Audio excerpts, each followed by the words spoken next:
Okay, so this little bonus video for Let's Build an Arcade Part 3.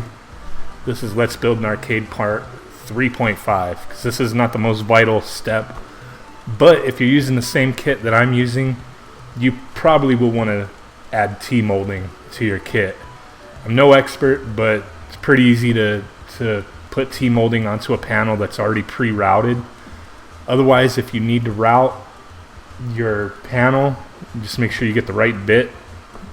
Have a router. If you need to get a router, you can typically get a router pretty cheap and get the, I believe, 3/4 inch, whatever, and route your panel. So this video, I will show you how I put T-molding onto a panel that's routed, or if I have to route one, what I do.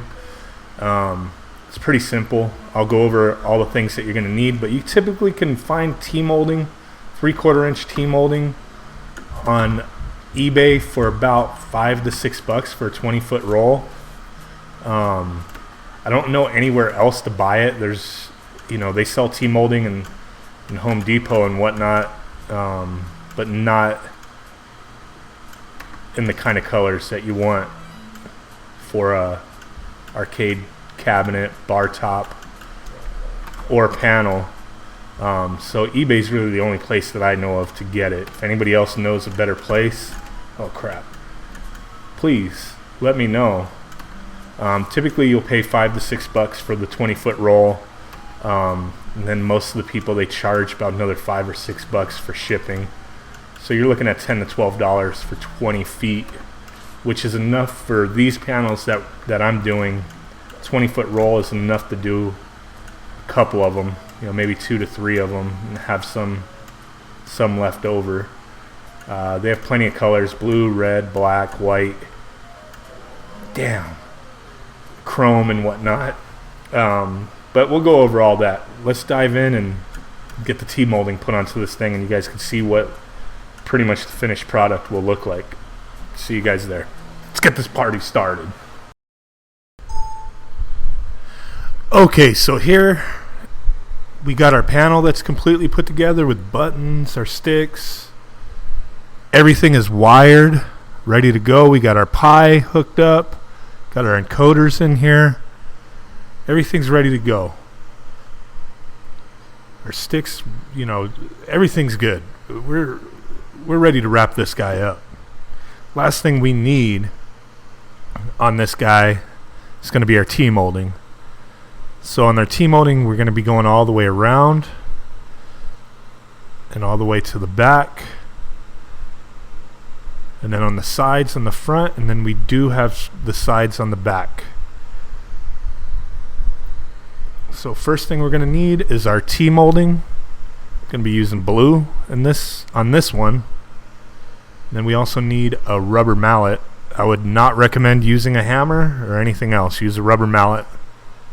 Need a little cutting blade, and then a pair of scissors. Sweet. So we'll start from the back in the middle. Go ahead and mallet that guy in there. Where we have our hinges to open it, you might want to loosen them just in case they're pushing down a little bit, so you can get the T-molding all the way in. And you might want to use your blade if there's spots where it's splintered or whatever, so you can get a flush fit. You might want to clean that up a little bit, or if you get it off center a little bit, you want to kind of fix it. But yep, go ahead and mallet that in. Don't hit it too hard, but with a rubber mallet, you shouldn't damage anything. And then on the corners, you can either score this by putting a few slits, or just cut out a chunk. If you don't score it or cut out a little piece, it's going to be very difficult to get the T-molding in on those sharp corners. They probably won't go in at all, because the centerpiece of the T-molding will overlap and break part of the MDF panel, or break off some of the melamine coating. We don't want that to happen. So like I said, every sharp corner we have, we want to either score it or cut a little piece out. Score it or cut a piece out from where the edge starts, or a little before where the edge starts. That way you can get as nice of a flush fit And you do want to kind of pull it tight. That way it folds over nicely. If you don't pull it tight, there'll be a little bit of slack there. It's not too big of an issue, but you don't want it showing too much. So pull it as tight as you can while you bang it in there. Then the other thing I want to note, and I have done panels, and I'm going to be doing at least one or two of these guys with white T-molding. With a white T-molding, when you're hammering it in, you might get scuffs on there, so you might want to have like a little hand towel or something to just kind of cover the T-molding for each spot that you're hitting. That way you don't get little black marks. I guess there's other ways you could do it, but I would say use a little hand towel to cover the T-molding so you don't get little white marks. More than likely you won't get white marks, but I get a little paranoid and I don't want to scuff it up. This one it is sped up, and I'm kind of doing it quick regardless of the video being sped up. Usually I take a little longer, but I just wanted to show the typical way of getting this in there. And in this spot there's going to be a little where the T-molding doesn't go all the way in. You kind of see it up top. I do fix it later, which is those hinges that I was talking about. I had to loosen that hinge to get that T-molding in there flush, which not a big deal. The other side, I was able to just hit it a few extra times and it went in and it was all right. Didn't break anything or splinter anything. But here it might look like I'm hammering it quite hard, but I'm really not. Here I'd kind of snip off a little piece to square it up before I get it on there. And then lined up.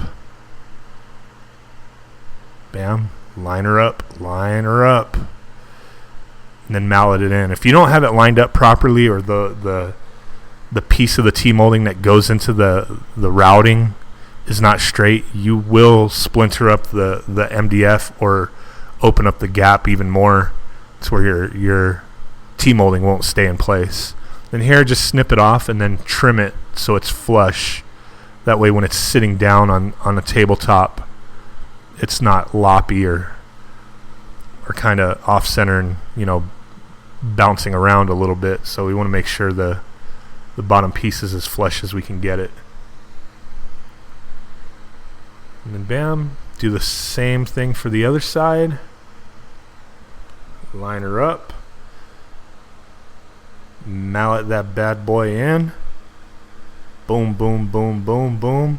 See, this is full speed, original speed, and I'm not hitting it too hard. If you start going crazy, you will get those scuff marks.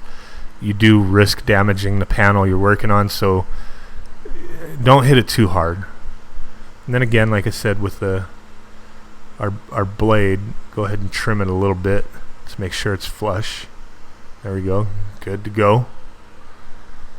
And then the other thing too, like I said, with the white T-molding, where you don't want to get the scuff marks or get it dirty looking, use a little hand towel or something. If you used a chrome finish T-molding, you kind of want to do the same thing, because you could damage the finish with that, especially if you're hitting it too hard. But I would highly recommend, if you're using white or chrome or any of those kind of metallic finish T-molding, which you will pay a premium for. This T-molding is pretty cheap, but the chrome or metallic finish typically going to pay more than double. But yeah, you want to protect the T-molding while you're putting it on there, so you don't mess up the chrome or the white finish. So it's all pretty straightforward. If you're making your own panel, it's just as simple as getting a router and just getting the proper bit and going over that. I'll link those items that I have used on my panels that I have custom built. I'll link that in the description, the specific bit you need. It's pretty simple. You just lay your panel down, put your bit into your router, put your router on top of the panel, and then just turn it on and then just go all the way around the panel. Pretty simple. It's you don't need a machine, a CNC machine or anything to do that. But if you're into building arcade stuff, cabinets, bar tops, or something similar to this, which I've built in all those from scratch, a router comes in handy, because just having the T-molding just makes it look all that much better, in my opinion. this kit, from Game Room Solutions, you don't want this thing not having T-molding on it. Just wouldn't look right because it's already routed, and then you have that MDF edge showing. So you definitely, if you get this kit, you need to get T-molding. It will just look ugly without it. Bam, here I think I didn't have it lined up properly, to where it was not lined up properly, but I didn't have the top edge all the way up, so a little bit of the wood was showing. And I've seen people who have brought bar tops and whatnot that they've built. They've brought them to me, like hyperspin builds and whatnot, that they've had issues and they couldn't figure out. Maybe they bought it secondhand, or I don't know, but you have to make sure your panel is routed to put T-molding on it. I've had a couple bar tops and actually one full-size cabinet that has come through that I've helped somebody work on, or I've helped multiple people work on, where they used like a nail gun to fix the T-molding onto the panel. It just looked ridiculous.